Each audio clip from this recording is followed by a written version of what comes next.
susunod na pangalawang Pangulo ng ating bansa. Wala iba ako ni si Vice President Bongbong Marcos.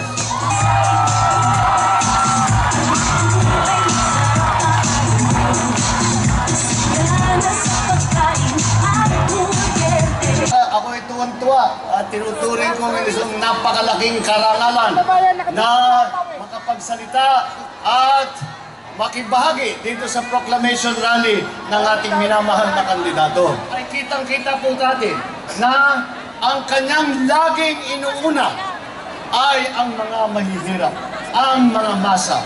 Kung meron pong kandidato, kung meron pong lingkod bayan na tayo kilala na talagang makamasa at tumutulong at inuuna ang mahirap, ito na po ang si Mayor Erap. Ito na po ang ating isang magandang halimbawa na lingkod bayan na iniisip lagi ang mahirap.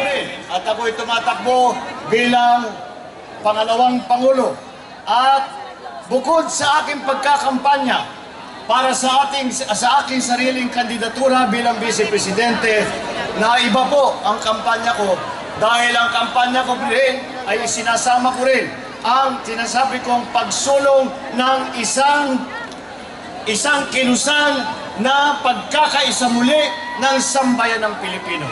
Mabuhay po kayong lahat! Mabuhay ang lungsod ng Maynila!